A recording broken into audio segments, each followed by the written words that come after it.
The history of the Jews in Turkey covers the 2,400 years that Jews have lived in what is now Turkey. There have been Jewish communities in Asia Minor since at least the 5th century BC, and many Spanish and Portuguese Jews expelled from Spain were welcomed into the Ottoman Empire, including regions part of modern Turkey, in the late 15th century. See History of the Jews in the Ottoman Empire, 20 centuries later. Despite emigration during the 20th century, modern-day Turkey continues to have a small Jewish population. The ancient Israelites were known to have imported honeybees from Anatolia, the Asian part of present-day Turkey. A team of Israeli archaeologists found some 30 intact hives made of straw and unbaked clay, and evidence that there had been over 100 to 200 more, on the site of the joint Israelite-Canaanite city of Tel Rehov. According to some evidence, the bees were probably imported from the region because they were easier to handle than the bees of the Israelites, which had proved to be extremely aggressive. According to Jewish scripture, Noah's Ark landed on the top of Mount Ararat, a mountain in the Taurus range in eastern Anatolia, near the present-day borders of Turkey, Armenia, and Iran. Flavius Josephus, Jewish historian of the 1st century, notes Jewish origins for many of the cities in Asia Minor, though much of his sourcing for these passages is traditional 6 New Testament mention of Jewish populations in Anatolia is widespread. Iconium, now Konya, is said to have a synagogue in Acts 14:1, and Ephesus is mentioned as having a synagogue in Acts 19:1 and in Paul's epistle to the Ephesians. The epistle to the Galatians is likewise directed at an area of Anatolia which once held an established Jewish population. Based on physical evidence, there has been a Jewish community in Asia Minor since the 4th century BC, most notably in the city of Sardis. The subsequent Roman and Byzantine empires included sizable Greek-speaking Jewish communities in their Anatolian domains which seem to have been relatively well integrated and enjoyed certain legal immunities. The size of the Jewish community was not greatly affected by the attempts of some Byzantine emperors, most notably Justinian, to forcibly convert the Jews of Anatolia to Christianity, as these attempts met with very little success. The exact picture of the status of the Jews in Asia Minor under Byzantine rule is still being researched by historians. Although there is some evidence of occasional hostility by the Byzantine populations and authorities, no systematic persecution of the type endemic at that time in Western Europe, pogroms, the stake, mass expulsions, etc., is believed to have occurred in Byzantium. The first Jewish synagogue linked to Ottoman rule is Etz HaHayim, Hebrew, lit. Tree of Life, in Bursa, which passed to Ottoman authority in 1324. The synagogue is still in use, although the modern Jewish population of Bursa has shrunk to about 140 people. The status of Jewry in the Ottoman Empire often hinged on the whims of the Sultan.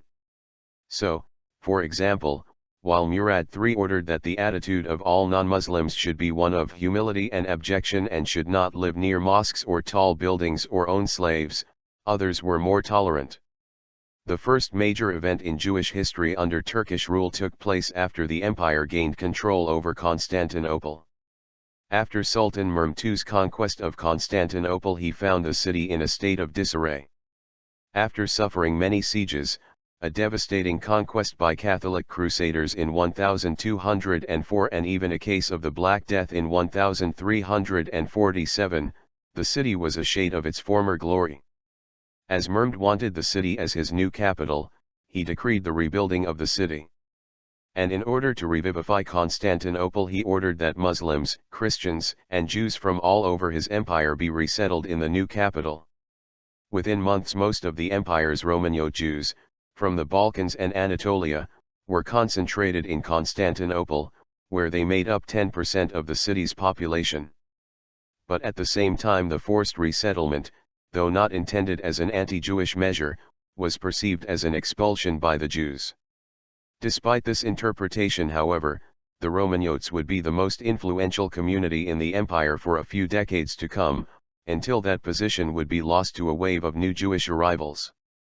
The number of native Jews was soon bolstered by small groups of Ashkenazi Jews that immigrated to the Ottoman Empire between 1421 and 1453. Among these new Ashkenazi immigrants was Rabbi Yitzhak Sarfati, a German-born Jew of French descent, Hebrew, Sarfati, meaning, French, who became the chief rabbi of Edirne and wrote a letter inviting the European Jewry to settle in the Ottoman Empire, in which he stated that, Turkey is a land wherein nothing is lacking, and asking, is it not better for you to live under Muslims than under Christians? The greatest influx of Jews into Asia Minor and the Ottoman Empire occurred during the reign of Mehmed the Conqueror's successor, Bayezid II, 1481–1512, after the expulsion of the Jews from Spain, Portugal, South Italy, and Sicily. The Sultan issued a formal invitation to Jews expelled from Spain and Portugal, and they started arriving in the empire in great numbers. A key moment in Judeo-Turkic relations occurred in 1492, when more than 150,000 Spanish Jews fled the Spanish Inquisition, many to the Ottoman Empire. At that point in time, Constantinople's population was a mere 70,000 due to the various sieges of the city during the Crusades and the so-called Black Death of the 14th century, so this historical event was also significant for repopulation of the city. These Sephardic Jews settled in Constantinople as well as Salonika. The Sultan is said to have exclaimed thus at the Spanish monarch's lack of wisdom, "Ye call Ferdinand a wise king, he who makes his land poor and ours rich." The Jews satisfied various needs in the Ottoman Empire. The Muslim Turks were largely uninterested in business enterprises and accordingly left commercial occupations to members of minority religions. They also distrusted the Christian subjects whose countries had only recently been conquered by the Ottomans, and therefore it was natural to prefer Jewish subjects to which this consideration did not apply. The Sephardi Jews were allowed to settle in the wealthier cities of the empire, especially in the European provinces, cities such as Istanbul, Sarajevo, Salonika, Adrianople, and Nicopolis, western and northern Anatolia, Bursa, Aden, Toqa, and Amasia, but also in the Mediterranean coastal regions, for example, Jerusalem, Safed, Damascus, Egypt. Izmir was not settled by Spanish Jews until later. The Jewish population at Jerusalem increased from 70 families in 1488 to 1,500 at the beginning of the 16th century. That of Safed increased from 300 to 2,000 families and almost surpassed Jerusalem in importance. Damascus had a Sephardic congregation of 500 families. Istanbul had a Jewish community of 30,000 individuals with 44 synagogues. Bayezid allowed the Jews to live on the banks of the Golden Horn. Egypt, especially Cairo, received a large number of the exiles, who soon outnumbered the native Jews. Gradually, the chief center of the Sephardic Jews became Salonika, where the Spanish Jews soon outnumbered their co-religionists of other nationalities and, at one time, the original native inhabitants. Although the status of the Jews in the Ottoman Empire may have often been exaggerated, it is undeniable that they enjoyed tolerance. Under the millet system they were organized as a community on the basis of religion, alongside the other millets, e.g. Orthodox millet, Armenian millet, etc. In the framework of the millet they had a considerable amount of administrative autonomy and were represented by the Haksam Bashi, the chief rabbi. There were no restrictions in the professions Jews could practice analogous to those common in Western Christian countries. There were restrictions in the areas Jews could live or work, but such restrictions were imposed on Ottoman subjects of other religions as well.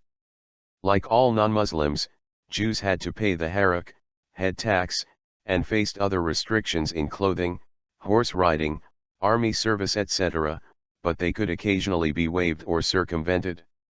Jews who reached high positions in the Ottoman court and administration include Mehmed II's Minister of Finance, Defterdar, Hakim Yakup Pasha, his Portuguese physician Moses Haman, Murad II's physician Ishak Pasha, and Abraham de Castro, the master of the mint in Egypt. During the classical Ottoman period, 1300–1600, the Jews, together with most other communities of the empire, enjoyed a certain level of prosperity. Compared with other Ottoman subjects, they were the predominant power in commerce and trade as well in diplomacy and other high offices. In the 16th century especially, the Jews were the most prominent under the millets, The apogee of Jewish influence could arguably be the appointment of Joseph Nasai to Senjak Bey, governor, a rank usually only bestowed upon Muslims, of the island of Naxos. Also in the first half of the 17th century the Jews were distinct in winning tax farms. Chaim Gerber describes it as, "My impression is that no pressure existed, that it was merely performance that counted." Friction between Jews and Turks was less common than in the Arab territories. Some examples: during the reign of Murad IV, 1623–40, the Jews of Jerusalem were persecuted by an Arab who had purchased the governorship of that city from the governor of the province. Citation needed in 1660 or 1662, under Mehmed IV, 1649–87, the city of Safed, with a substantial Jewish community, was destroyed by Arabs. In 1678, Mehmed IV ordered the banishment of the Jews of Yemen to the Mawza Desert, an event which remains in the collective memory of Yemeni Jews as a great tragedy. 29. An additional problem was the lack of unity among the Jews themselves. They had come to the Ottoman Empire from many lands, bringing with them their own customs and opinions, to which they clung tenaciously, and had founded separate congregations. Another tremendous upheaval was caused when Sabbatai Zevi proclaimed to be the Messiah. He was eventually caught by the Ottoman authorities, and when given the choice between death and conversion, he opted for the latter. His remaining disciples converted to Islam too. Their descendants are today known as Donmet. The history of the Jews in Turkey in the 18th and 19th century is principally a chronicle of decline in influence and power. They lost their influential positions in trade mainly to the Greeks, who were able to capitalize on their religio-cultural ties with the West and their trading diaspora. An exception to this theme is that of Daniel de Fonseca, who was chief court physician and played a certain political role. He is mentioned by Voltaire, who speaks of him as an acquaintance whom he esteemed highly. Fonseca was involved in negotiations with Charles XII of Sweden. Ottoman Jews held a variety of views on the role of Jews in the Ottoman Empire, from loyal Ottomanism to Zionism. Emanuel Karasu of Salonika, for example, was a founding member of the Young Turks, and believed that the Jews of the empire should be Turks first, and Jews second. As mentioned before, the overwhelming majority of the Ottoman Jews lived in the European provinces of the empire.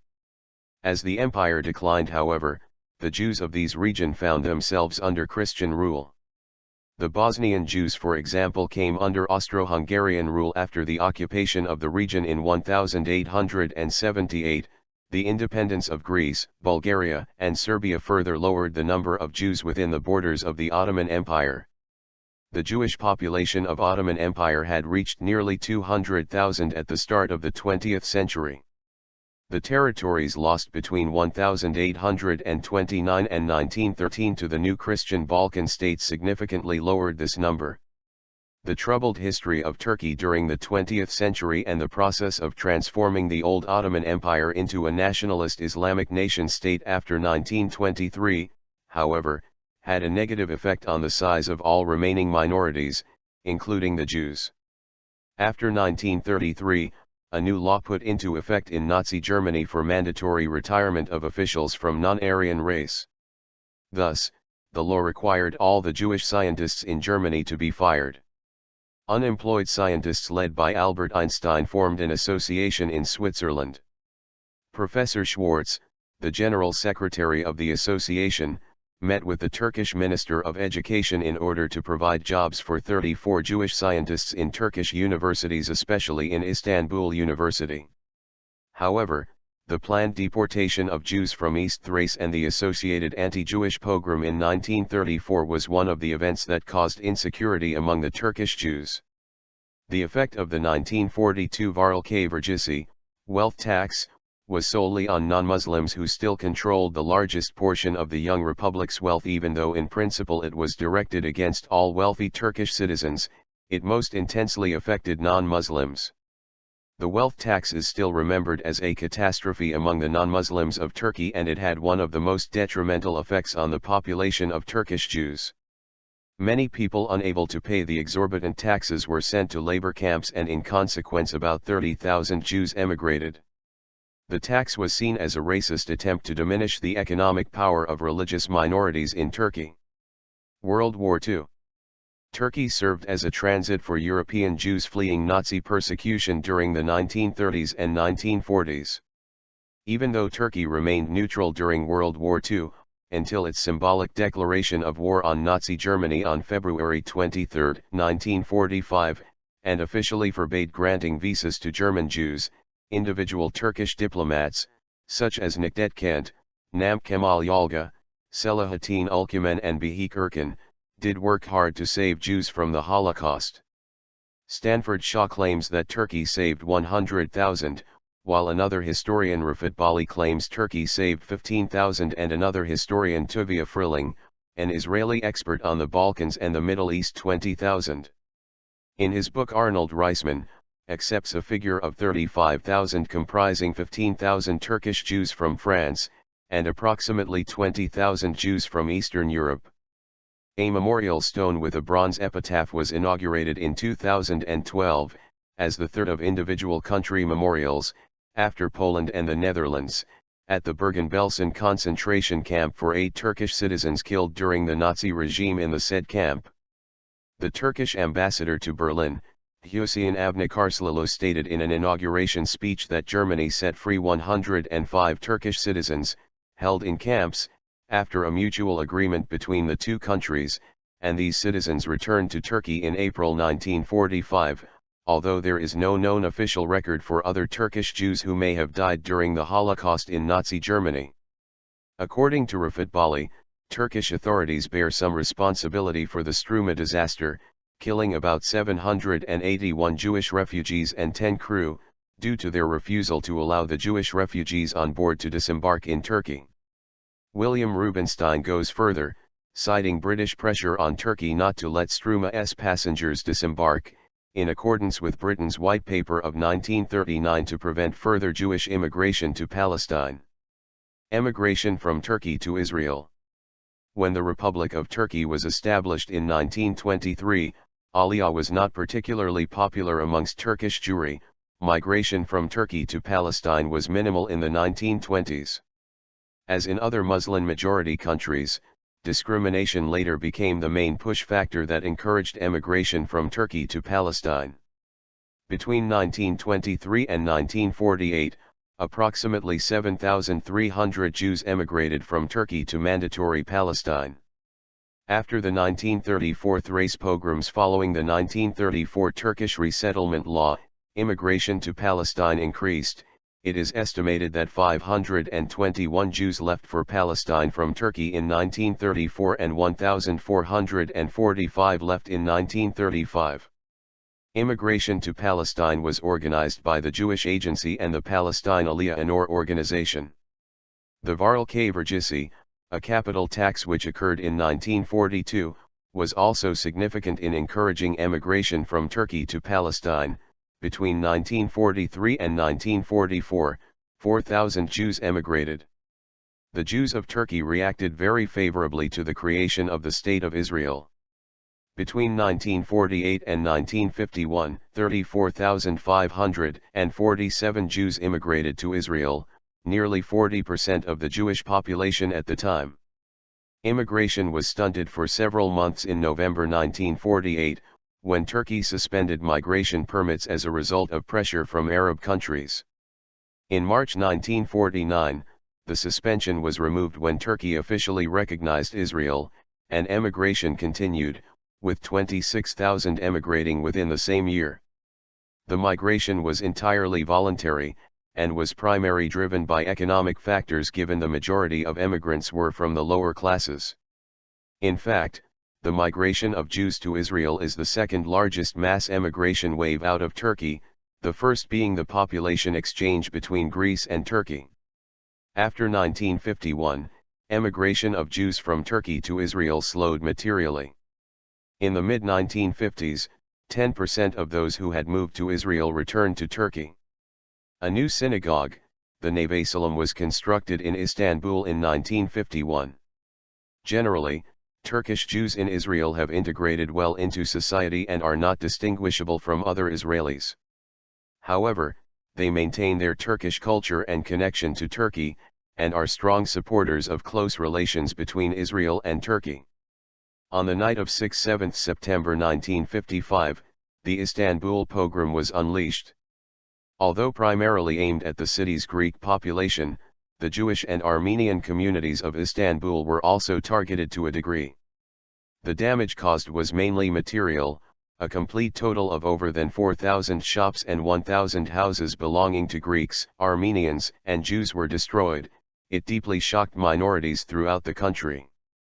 The present size of the Jewish community was estimated at 17,400 in 2012 according to the Jewish Virtual Library. 59. The vast majority, approximately 95%, live in Istanbul, with a community of about 2,500 in Izmir and other much smaller groups located in Adana, Ankara, Bursa, Çanakkale, Iskenderun and Kirklareli. Sephardi Jews make up approximately 96% of Turkey's Jewish population, while the rest are primarily Ashkenazi Jews. There is also a small community of Romaniote Jews. The city of Antakya is home to 10 Jewish families, many of whom are of Mizrahi Jewish extraction, having originally come from Aleppo, Syria, 2,500 years ago. Figures were once higher, but families have left for Istanbul, Israel, and other countries. Turkish Jews are still legally represented by the Haksam Bashi, the chief rabbi. Rabbi Ishak Halava is assisted by a religious council made up of a Rosh Bet Din and 3 Hachamim. 35 lay counselors look after the secular affairs of the community and an executive committee of 14, the president of which must be elected from among the lay counselors, runs the daily affairs.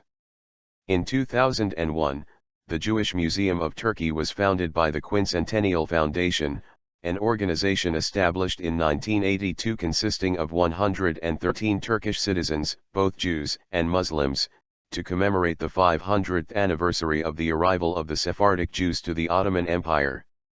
The Turkish Jewish population is experiencing a population decline, and has dwindled to 17,000 in a few years from an original figure of 23,000. This is due to both large-scale emigration to Israel out of fear of anti-Semitism, but also because of natural population decline. Currently, the community's death rate is twice that of its birth rate. Between September and April 2011, for example, 129 Turkish Jews died and only 60 were born. Anti-Semitism. According to researchers at Tel Aviv University, anti-Semitism in the media and books was creating a situation in which young, educated Turks formed negative opinions against Jews and Israel. However, violence against Jews has also occurred. In 2003, an Istanbul dentist was murdered in his clinic by a man who admitted that he committed the crime out of anti-Semitic sentiment. In 2009, a number of Jewish students suffered verbal abuse and physical attacks, and a Jewish soldier in the Turkish army was assaulted. The Neve Shalom synagogue in Istanbul has been attacked 3 times. First on September 6, 1986, Arab terrorists gunned down 22 Jewish worshippers and wounded 6 during Shabbat services at Neve Shalom. This attack was blamed on the Palestinian militant Abu Nidal.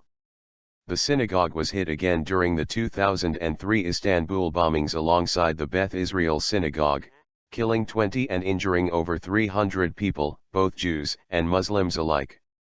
Even though a local Turkish militant group, the Great Eastern Islamic Raiders Front, claimed responsibility for the attacks, police claimed the bombings were too sophisticated to have been carried out by that group, with a senior Israeli government source saying, the attack must have been at least coordinated with international terror organizations. Traditionally, Aliyah from Turkey to Israel has been low since the 1950s. Despite the anti-Semitism and occasional violence, Jews felt generally safe in Turkey. In the 2000s, despite surging anti-Semitism, including anti-Semitic incidents, Aliyah remained low. In 2008, only 112 Turkish Jews immigrated, and in 2009, that number only rose to 250. However, in the aftermath of the 2010 Gaza flotilla raid, Anti-Semitism in Turkey increased and became more open, and it was reported that the community was also subjected to economic pressure. A boycott of Jewish businesses, especially textile businesses, took place, and Israeli tourists who had frequented the businesses of Turkish Jewish merchants largely stopped visiting Turkey. As a result, the number of Turkish Jews emigrating to Israel increased. By September 2010, the Jewish population of Turkey had dropped to 17,000, from a previous population of 23,000. Currently, the Jewish community is feeling increasingly threatened by extremists. In addition to safety concerns, some Turkish Jews also emigrated to Israel to find a Jewish spouse due to the increasing difficulty of finding one in the small Turkish Jewish community.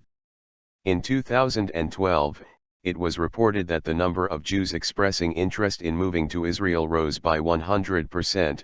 A large number of Jewish business owners were seeking to relocate their businesses to Israel, and that hundreds were moving every year. In October 2013, it was reported that a mass exodus of Turkish Jews was underway. Reportedly, Turkish Jewish families are immigrating to Israel at the rate of one family per week on average, and hundreds of young Turkish Jews are also relocating to the United States and Europe. Turkey is among the first countries to formally recognize the State of Israel. Turkey and Israel have closely cooperated militarily and economically. Israel and Turkey have signed a multi-billion-dollar project to build a series of pipelines from Turkey to Israel to supply gas, oil, and other essentials to Israel. In 2003, the Arkadas Association was established in Israel.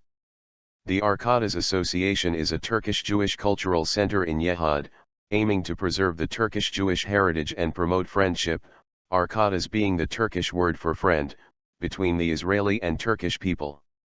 In 2004, the Ülkümen Sarfati Society was established by Jews and Turks in Germany.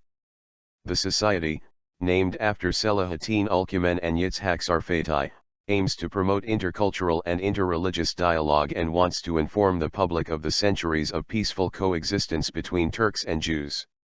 Diaspora. The various migrations outside of Turkey has produced descendants of Turkish Jews in other parts of Europe, Israel, and the Americas. Today, there are still various synagogues that maintain Jewish Turkish traditions. The Sephardic synagogue Sephardic Beker Holim in Seattle, Washington was formed by Jews from Turkey, and still uses Ladino in some portions of the Shabbat services. They created a siddur called Zahut Yosef, written by Hazan Isaacasos, to preserve their unique traditions.